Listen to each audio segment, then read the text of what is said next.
Hello, everyone. Welcome back to today's story. In this episode, we follow Tuna, a hardworking single mother whose life revolves around caring for her son, Henry, and keeping their small home running. But her peaceful routine is shaken when she sees Alex, the man she quietly loves, visiting Mai and taking her to meet Miss Lan about a new job. Will their bond survive this test of misunderstanding, or will jealousy drive them apart?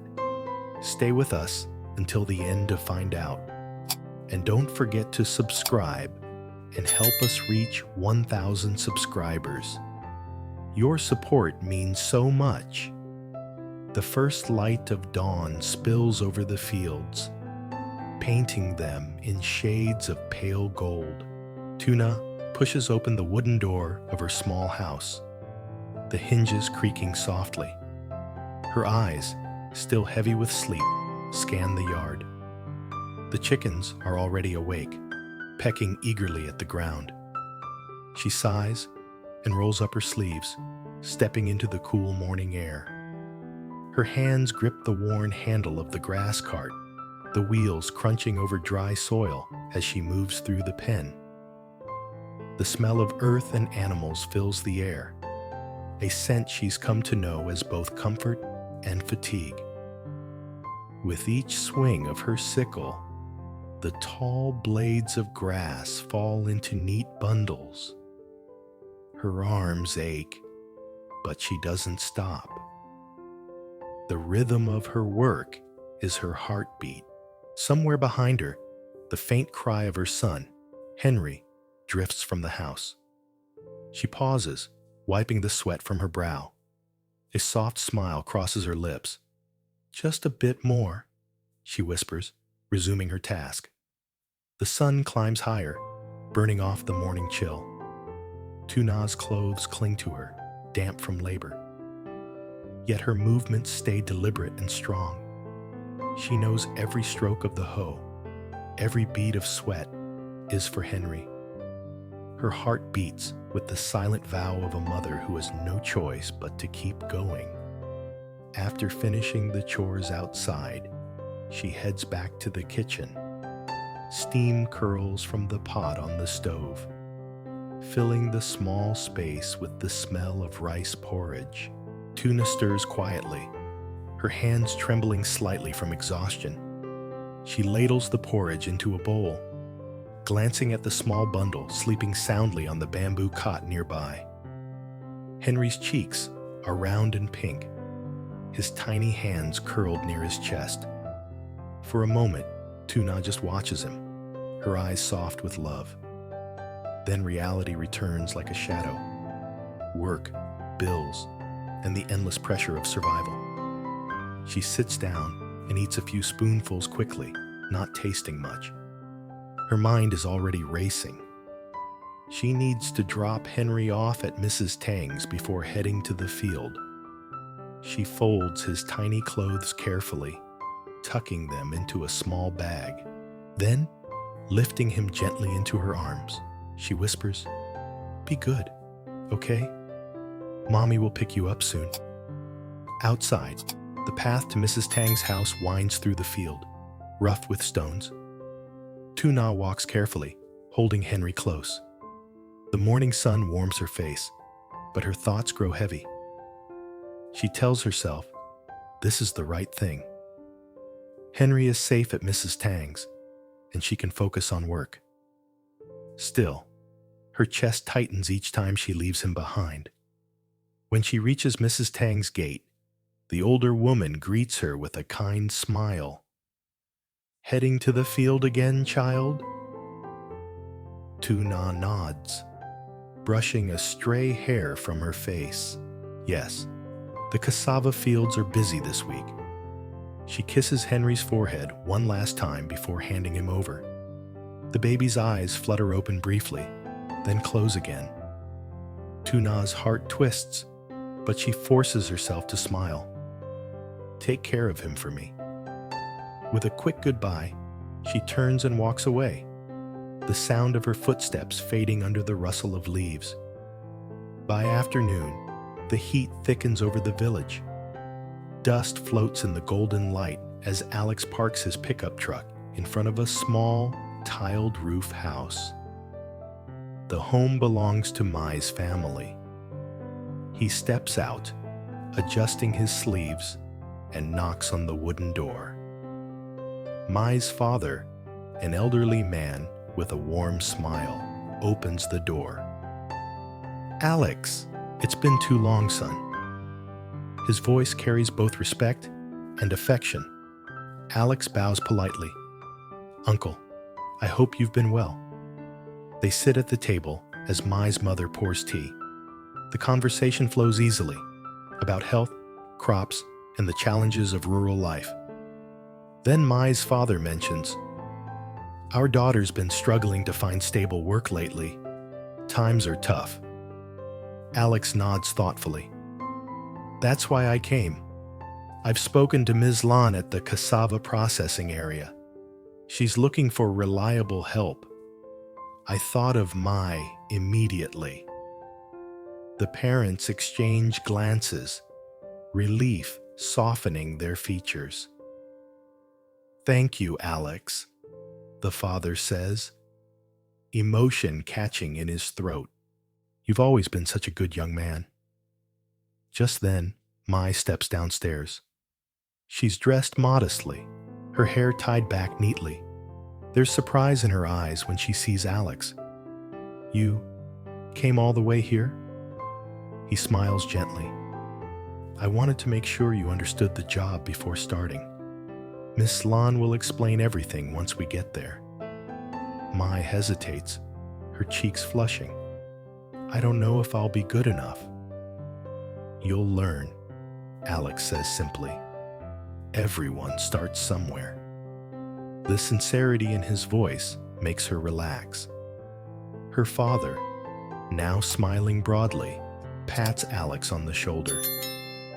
"Go with him, daughter. You'll be in good hands." As they step outside, the sunlight glints off Alex's truck. Mai climbs in, still unsure of herself, while Alex drives steadily toward the fields. Meanwhile, back at the farm, Tuna wipes her hands on her apron, glancing toward the road. From afar, she catches a glimpse of Alex's truck rolling past, with Mai sitting in the passenger seat. Her breath catches. Her heart stirs with confusion. Why was Alex driving Mai? And why did they look so at ease together? She tells herself not to overthink, but jealousy creeps in like an unwanted shadow. She turns away quickly, her chest tightening with something she doesn't want to name. At the cassava field, Ms. Lon greets Alex with a professional smile. "Good afternoon, sir." Alex nods politely. "This is Mai. She's new and eager to learn. Please take care of her." "Of course," Ms. Lon says warmly. She turns to Mai. "Let's start with the basics." Mai listens attentively as Ms. Lon points out the rows of cassava plants. "We planted these in February. They'll be ready for harvest by October. Pay attention to the soil, too dry, and the roots harden." Alex observes quietly, his expression calm and focused. "You'll do fine," he says to Mai, then adds, "If you have any questions, ask Ms. Lon. She's one of our best." Mai nods quickly. "Thank you, Alex. I won't let you down." As he prepares to leave, he turns to Ms. Lon again. "If it gets late, please give her a ride home." "I will," she replies. Mai watches him walk away, her eyes full of admiration and gratitude. The way he carries himself, steady, dependable, fills her with quiet motivation. Back on the road, Alex's truck disappears behind the trees, leaving only the faint echo of its engine. The field falls silent again, save for the whisper of wind moving through the leaves. Mai bends down, touching the soil gently, feeling its warmth between her fingers. "I'll make this work," she murmurs to herself. From afar, Ms. Lan observes, smiling. "She's got heart," she thinks. But miles away, in her small kitchen, Tuna sits motionless, staring at the cooling pot of rice on the stove. Her mind replays the image of Alex and Mai together. His smile, her laughter, the way their heads leaned close as they spoke. Her stomach knots. Maybe she's overreacting. But deep down, an uneasy feeling won't leave her. She whispers under her breath, "Why didn't he tell me?" The wind outside rattles the windows. Somewhere, a dog barks in the distance. The evening light slips away, leaving only shadows behind. And in the dim quiet, Tuna's heart grows heavy. Not from work this time, but from the sting of doubt. Night slowly blankets the village, the soft hum of crickets filling the air. Tuna sits by the small oil lamp, mending a torn shirt for Henry. Her hands move automatically, but her mind drifts elsewhere, back to that image of Alex's truck and Mai sitting beside him. Every time she closes her eyes, it replays like a loop she can't escape. She tells herself it's silly to be jealous. Alex is kind to everyone. That's who he is. Still, her chest tightens when she imagines them laughing together, maybe sharing stories like old friends. "Why didn't he tell me where he was going?" she murmurs, the needle pausing midair. Just then, Mrs. Tang's voice calls from outside, "Tuna, Henry's asleep already. I can watch him for the night if you need rest." "Thank you, Auntie." Tuna replies softly, "I'll come early tomorrow." As she blows out the lamp, she lies down on the bamboo bed, eyes open to the dark ceiling. The sounds of the night blur into one thought. Maybe Alex doesn't see me the same way anymore. The next morning, the air is thick with fog. Dew clings to the cassava leaves as Mai arrives early, eager to prove herself. Ms. Lan greets her with a nod. "Good, you're early. That's the spirit." Mai smiles nervously. "I want to learn everything." As they move through the rows, Alex's truck pulls up again. He steps out, the sound of his boots crunching on the gravel. "Morning, Ms. Lan. How's she doing?" "She's a fast learner," Ms. Lan says approvingly. Mai's face lights up. "I'm trying my best." Alex nods. "Keep it up. Once you get used to it, I'll show you the quality check section." He walks beside them, occasionally explaining small details about the soil and the harvest timeline. To Mai, his presence is both reassuring and motivating. To anyone watching from afar, they might seem like a perfect team. And that's exactly how Tuna sees them, through the distance, as she delivers lunch for the field workers.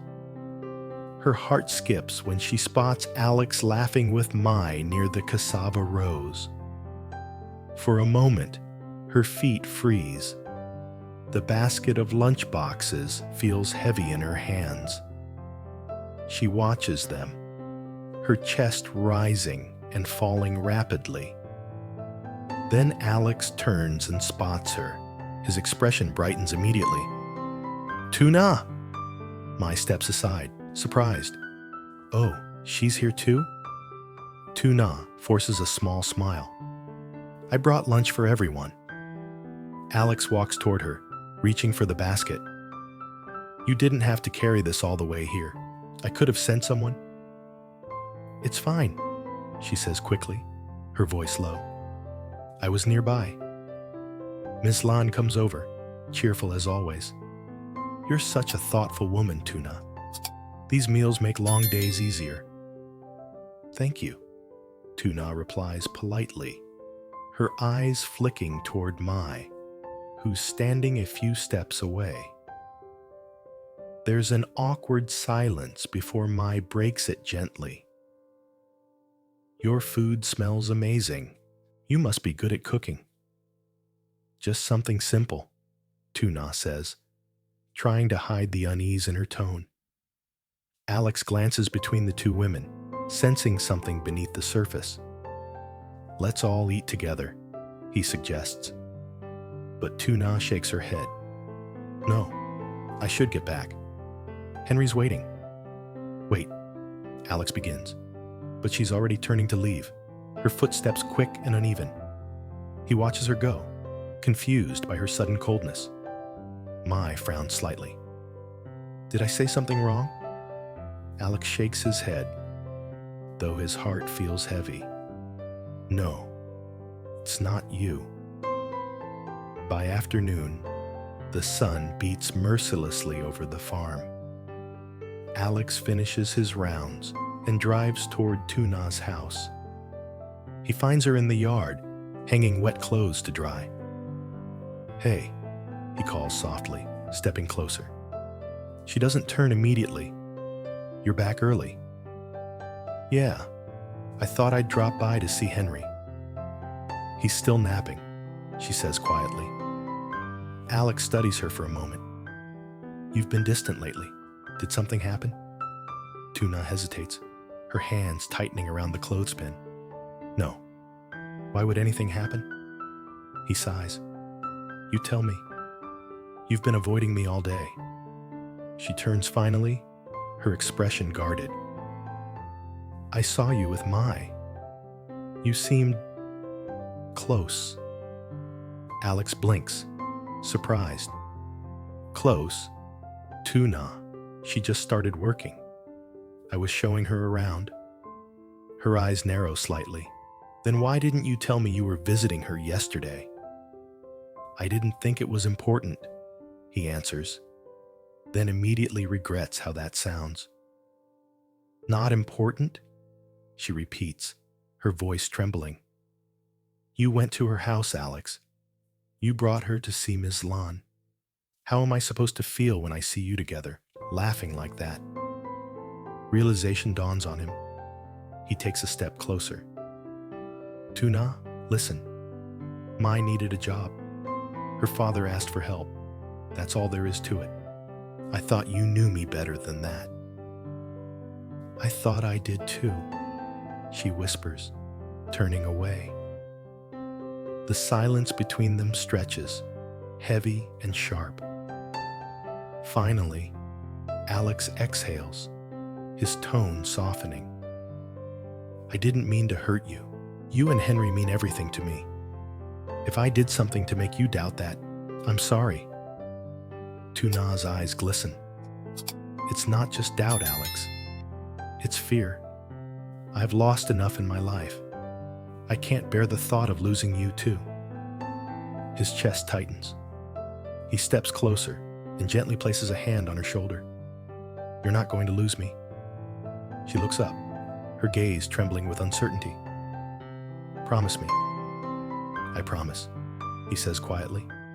"You and Henry are my home. No one can change that." The words sink in like sunlight after a storm. Tuna's tears finally fall, silent but full of release. Alex wipes one away with his thumb, his voice barely above a whisper. "I'll always be honest with you, okay? No more misunderstandings." She nods slowly, her heart easing. "I'm sorry too. I shouldn't have jumped to conclusions." He smiles faintly. "It's all right. Maybe next time, you can come along when I meet someone for work. Then you'll see there's nothing to hide." A small laugh escapes her. "You'd really let me tag along?" "Of course. I'd rather have you by my side." The tension breaks, replaced by the warmth of sincerity. As they stand there under the setting sun, the air around them softens. The cassava fields in the distance shimmer with light. And for the first time that day, peace settles between them. Later that evening, Alex drives back to check on Ms. Lon and Mai, making sure the training went well. When he returns, Tuna waits by the gate with Henry in her arms. The baby reaches out toward him, giggling. Alex grins, lifting Henry up. "Hey, champ, did you miss me?" Henry laughs, tugging at his father's collar. Tuna watches, her earlier jealousy replaced by quiet affection.